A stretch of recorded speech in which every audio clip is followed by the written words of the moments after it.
Ngapain sih manjat di atas itu? Nanti sakit pantatnya. Barang habis steril maunya bubuknya di atas kandang. Bubuk di kandang marah. Ngeong-ngeong terus semalaman.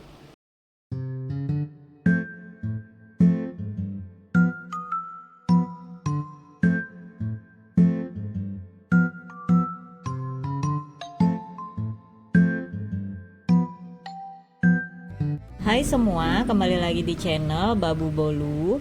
Jadi video kali ini kondisi Boni sehari setelah steril, dan aku pengen sharing ke teman-teman apa aja yang aku siapin dan gimana cara aku ngerawat Boni selama masa sterilnya, supaya mungkin di luar sana ada teman-teman yang bingung nih baru mau sterilin kucing, apa aja yang perlu disiapin, gimana cara rawatnya. Tapi ini khusus untuk kucing yang jantan ya. Kalau betina mungkin agak lebih repot perawatannya. Jadi yang bakal aku bahas untuk steril kucing jantan.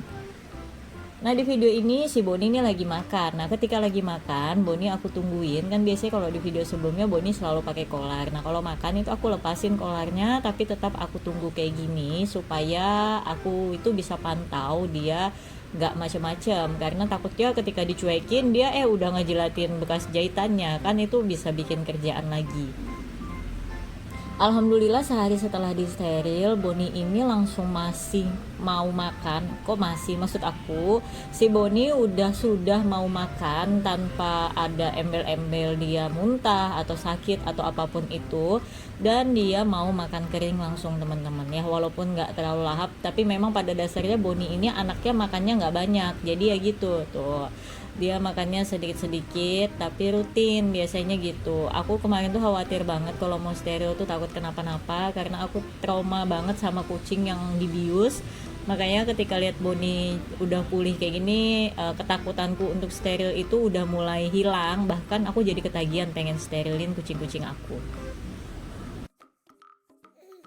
Selesai semuanya, baru pakein lagi kolarnya.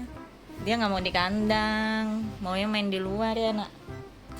Apa, bobok di kasur ya, yang penting sembuh ya. Jadi sementara dia nggak dibawa ke ruangan kucing dulu, dia sementara dirawat di sini dulu sampai benar-benar sembuh. Nah ini bijinya itu nanti agak merah peradangan kata dokternya, tapi nggak apa-apa, didiamin aja. Semalam dia ngeong-ngeong, aku pikir karena bijinya sakit, tapi ternyata kayaknya kamu lapar ya. Soalnya semalam tuh aku nggak siapin dry food, aku siapin wet food gitu. Pas pagi ternyata lahap banget makan dry foodnya. Lapar ya nak. Memang Boni ini pecinta dry food ya, kalau wet food dia rada kurang. Sayang, sayang, sayang, sayang.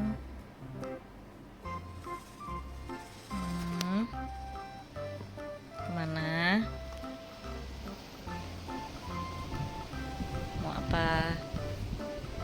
Mau apa? Jangan pipis sembarangan.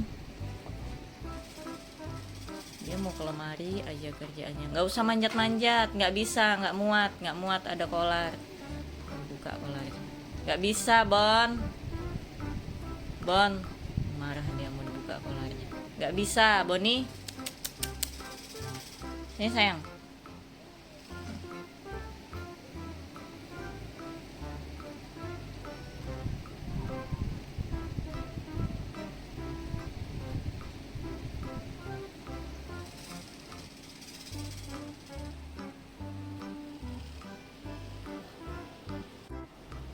Ngapain sih manjat di atas itu? Nanti sakit pantatnya. Barang habis steril maunya bubuknya di atas kandang. Bubuk di kandang marah. Ngeong-ngeong terus semalaman. Bon. Boni. Nah, jadi kan ini masih meradang nih. Nih, ini apalagi kalau baru 1 hari itu memang masih radang kayak gini teman-teman. Jadi nggak apa-apa, tunggu aja, nggak usah diapa-apain, nggak usah panik. Selama tidak pendarahan banyak, itu berarti aman. Nih, kayak Boni, ini aku tetap keluarin dia dari kandang karena kalau di kandang dia heboh, malah memberontak tuh. Gitu tuh memang merah wajar karena kan kita habis dioperasi ya, istilahnya ada luka pembedahan.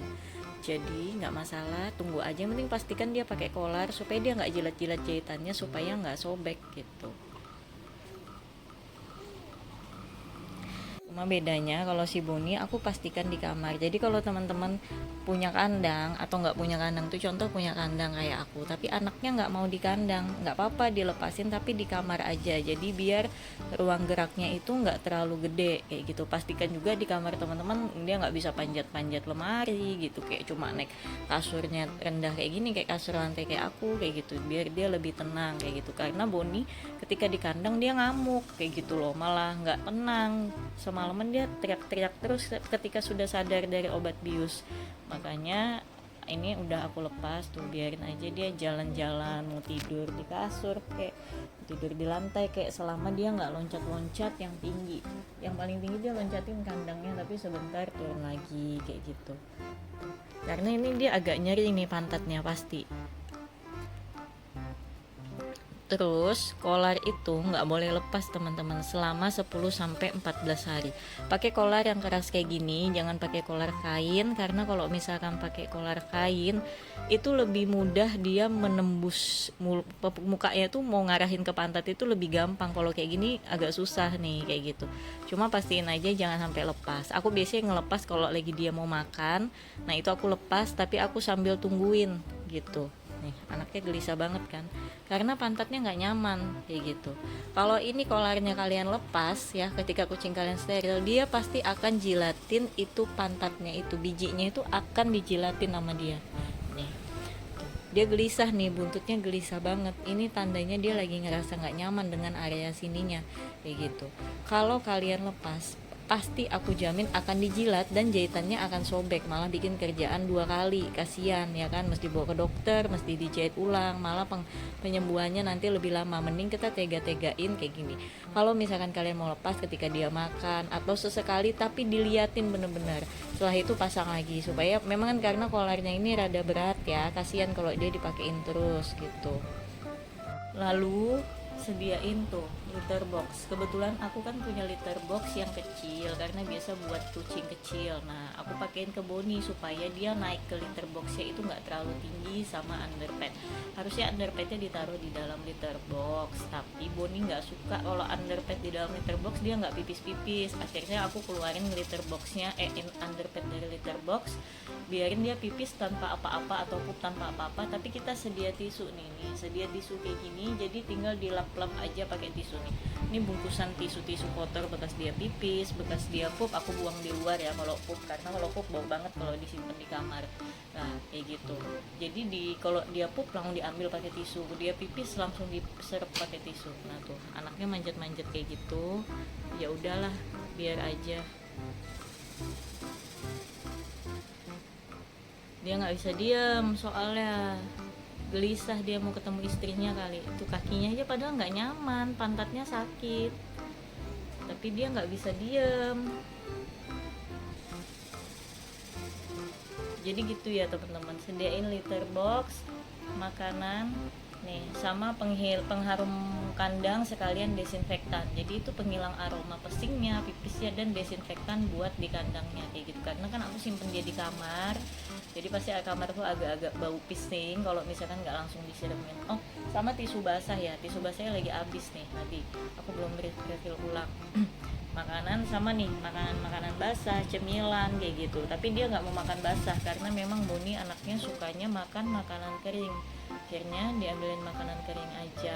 Air minum jangan lupa, ini mau dicuci nih bekas semalam tempatnya ya. Tuh underpadnya juga nanti diganti, pokoknya pastikan bersih. Sama suntikan nih, kalau aku selalu punya suntikan-suntikan kayak gini supaya mastiin dia minum. Tadi dia nggak mau minum, akhirnya aku suntikin kayak gitu. Tapi jangan langsung ketika baru dia dari obat bius minumin teman-teman, muntah pasti. Jadi abis dia dari obat bius, taruhin aja minumnya, makannya. Kalau dia udah mau, nanti dia minum dan makan sendiri. Nah Boni karena dari semalam sampai pagi ini nggak ada minum, dia udah puasa dari jam 7 pagi kemarin sampai hari ini udah ini aku bikin video setengah 8 pagi, udah 24 jam dia nggak minum. Makanya aku tetap cekokin dia minum, tapi 1 mili aja, nggak banyak-banyak. si Boni soalnya lebih memilih makan daripada minum, makanya aku cekokin dia 1 mili gitu. Minumnya standby semalaman itu nggak keminum sama dia. Semalaman itu dia tidurnya ribut banget, heboh banget, dia nggak betah di kandang, tapi tetap aku paksain kandang karena aku merasa belum fit ya, belum 100% fit karena kan baru banget dijemputnya itu jam 8 malam, dia masih sempoyongan. Cuma mungkin yang ketika tengah malam itu dia udah lumayan membaik, cuma kan udah ngantuk, nggak bisa pantau dia kalau di luar, makanya aku kurung dia tetap. Walaupun aku kebangun-bangun karena beberapa kali kolarnya itu lepas, jadi kita itu harus pantau terus ya teman-teman, jangan sampai kolarnya lepas. Karena kalau kolarnya lepas, dia langsung nanti jilat-jilatin itunya, pantatnya, bijinya itu. Sama sedia vitamin, tapi nanti sih itu kasihnya, yang utama-tama tuh itu sih, bak pasirnya jangan dikasih pasir karena akan nempel nanti di pupnya, jadi lebih baik ngalah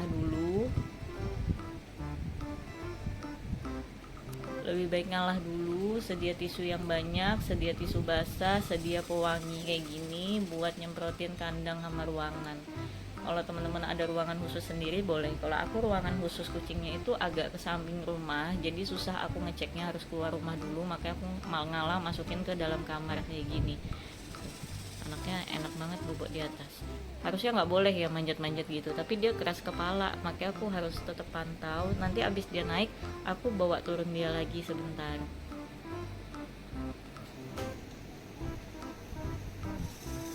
Jadi memang ngerawat kucing yang pasca steril susah-susah, gampang sih kalau menurut aku sih, kurang susah. Ini aku perdana teman-teman ngerawat Boni, perdana banget.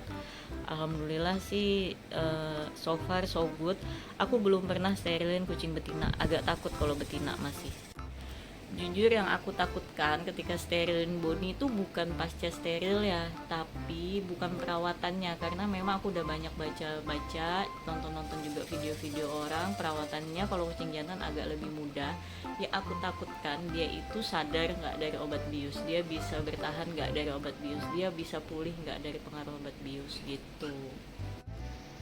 Jadi yang aku takutin itu dia kena obat biusnya itu nggak sadar, karena pernah pengalaman dulu kucingku habis dikateter, dari siang 1 hari sebelumnya dikateter sampai besok pagi aku jenguk itu dia masih sempoyongan, masih jatuh-jatuh, kayak pengaruh obat biusnya tuh tinggi banget.